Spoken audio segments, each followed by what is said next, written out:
sejahtera saya ucapkan kepada Dr. Baji selaku pensyarah subjek Bahasa Melayu Universiti. Kami pelajar tahun 3 Kejuruteraan Elektronik Bioperubatan akan membentangkan topik kami yang bertajuk fenomena bahasa di media sosial. Terlebih dahulu izinkan saya memperkenalkan diri saya. Nama saya Nuni Majinus dan saya akan menerangkan apa itu fenomena bahasa. Fenomena bahasa ini wujud akibat daripada kedewibahasaan, kerana kebanyakan rakyat Malaysia kini menguasai bahasa ibunda kaum masing-masing dan bahasa asing sebagai bahasa kedua. Situasi ini bukan sahaja dipraktikkan di dalam kehidupan sehari, tetapi juga di media sosial, kerana media sosial adalah salah satu elemen penghubung antara manusia. Fenomena bahasa yang dapat dianalisis di media sosial ialah percampuran kod, pertukaran kod, peralihan kod, dan perubahan gaya. Situasi ini dapat dilihat di dalam media sosial seperti TikTok, Twitter, Facebook, Instagram, dan lain-lain. Sekian daripada saya menjemput Nurul Ashikin untuk meneruskan perbincangan ini. Terima kasih saudari Nomadi. Seterusnya, saya Nurul Ashikin binti Matizri akan membincangkan mengenai faktor-faktor berlakunya fenomena bahasa. Mengikut Sopomo, faktor-faktor berlakunya fenomena bahasa terbahagi kepada 5. Faktor yang pertama, sistem pendidikan negara. Penggunaan dua bahasa dalam sistem pendidikan. Contohnya, di dalam peperiksaan, terdapat 2 penggunaan bahasa yang berlainan iaitu bahasa Inggeris serta bahasa Melayu. Faktor yang seterusnya ialah unsur kemodenan.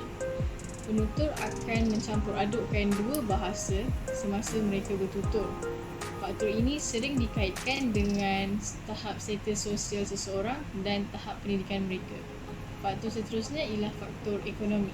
Menggunakan bahasa yang mudah dan tidak kompleks. Contohnya, perkataan keuntungan di dalam bahasa Melayu terdiri daripada 4 suku kata, manakala jika kita terjemahkan ke dalam bahasa Inggeris, ianya hanya terdiri daripada 2 suku kata. Faktor yang seterusnya ialah penutur-penutur ingin merahsiakan sesuatu.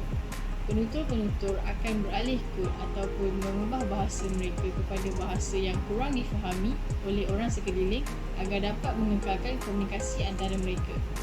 Faktor yang terakhir ialah aktiviti peminjaman bahasa. Penggunaan istilah yang khusus dalam bidang seperti sains dan teknologi. Tidak semua perkataan mampu diterjemahkan ke dalam bahasa Melayu. Contohnya, nama-nama saintifik bagi tumbuhan. Sekian daripada saya. Seterusnya, saya akan menjemput saudari Zinggi. Terima kasih saudari Ashikin. Saya Ang Zinggi. Terdapat 4 jenis fenomena yang telah diwujudkan dalam masyarakat bilingual dan multilingual ini. Antara fenomena bahasa yang sering timbul berkaitan bahasa adalah isu percampuran kod, pertukaran kod, peralihan kod, dan perubahan gaya. Percampuran kod turut dikatakan wujud dalam masyarakat bilingual atau multilingual. Percampuran kod berlaku apabila seorang bertutur mencampur adukan bahasa atau dialek dengan bahasa atau dialek yang lain, antara satu dialek dengan dialek lain. Fenomena ini amat berleluasa di Malaysia kerana di sini terdapat berbagai jenis bahasa dan dialek seperti bahasa Melayu, Cina, Tamil dan suku kaum serta dialek tempatan. Isu percampuran kod ini boleh berlaku ketika seseorang itu bertutur atau berkomunikasi dalam bentuk tulisan. Hal ini contohnya berlaku di media sosial memandangkan medium ini adalah antara platform yang sedang hangat digunakan.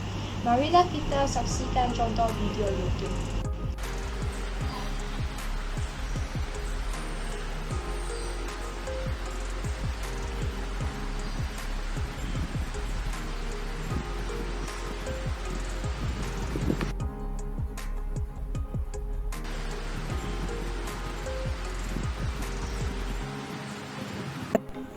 Percampuran kod berlaku pada dialog tersebut dengan menggunakan perkataan can we, discuss about assignment, and print. Itu saja daripada saya. Seterusnya, saya akan menjemput Nelson Mak untuk meneruskan pembentangan. Terima kasih saudara Jinggi. saya Nasrullah akan membincangkan jenis fenomena bahasa yang kedua yang terdapat di media sosial, iaitu pertukaran kod. Pertukaran kod ialah satu fenomena yang melambangkan pertukaran daripada satu kod kepada kod yang lain dalam pertuturan seseorang penutur mengikut situasi tertentu. Pertukaran kod yang berlaku dalam 2 ayat atau lebih biasanya berlaku dalam situasi rasmi atau separarasmi.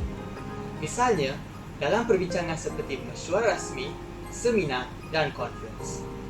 Dalam keadaan tersebut, pertukaran kod melibatkan bahasa Melayu dan bahasa Inggeris.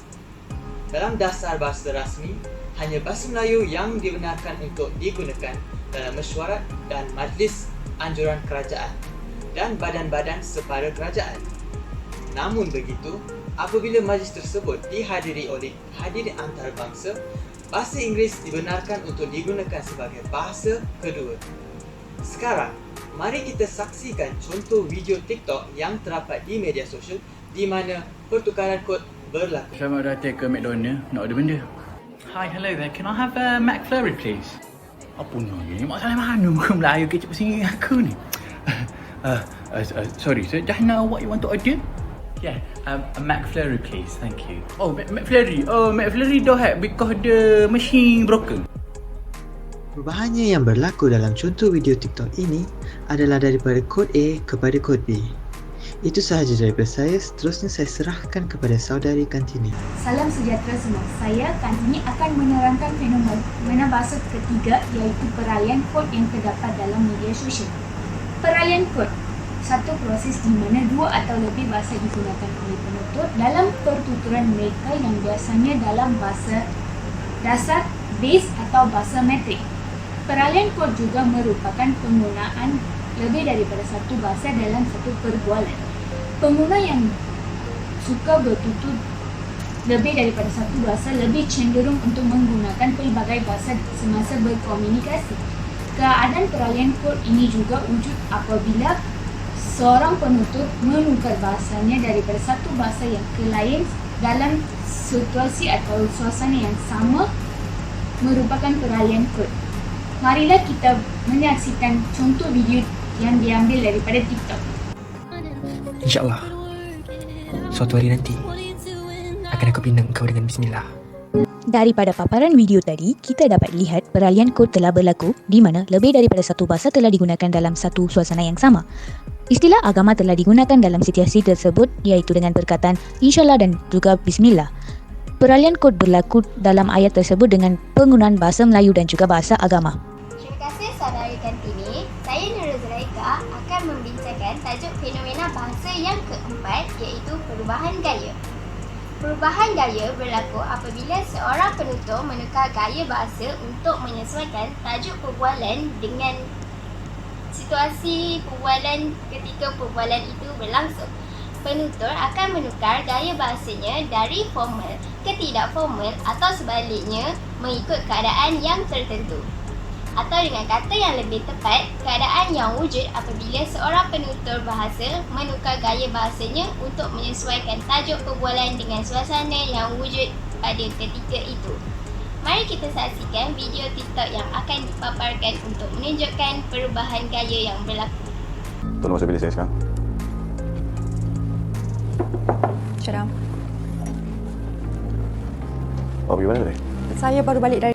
Jadi saya rasa perut saya macam lapar je. Rupanya ada orang nak masakkan untuk saya. Kalau saya tak ada, mesti awak bungkus je kan? Lepas tu makanan entah apalah yang awak bungkus sekali. Alah, bukan macam tu sekali. Jadi, perbezaan dari dua lakonan ini ialah penggunaan bahasa yang digunakan. Encik Adham menggunakan bahasa formal di tempat kerja di dalam lakonan yang pertama dalam keadaan serius dan juga pemakaian yang formal, manakala Encik Adham menggunakan bahasa tidak formal atau bahasa pasar dalam perbualan hariannya bersama isterinya di rumah di dalam lakonan kedua. Berdasarkan pembincangan kami pada hari ini, dapat kami simpulkan bahawa fenomena bahasa ini bukanlah sesuatu yang baru dalam kalangan masyarakat. Bahasa bukan sahaja berfungsi sebagai alat komunikasi antara manusia, tetapi juga sebagai identiti dan lambang bagi sesuatu kaum atau bangsa. Oleh itu, fenomena bahasa haruslah dikawal kerana ia akan menjadi suatu cabaran untuk kita memartabatkan bahasa kita jika bahasa yang kita gunakan setiap hari dicampur adukan dengan bahasa lain. Itu sahaja daripada kami. Sekian, terima kasih.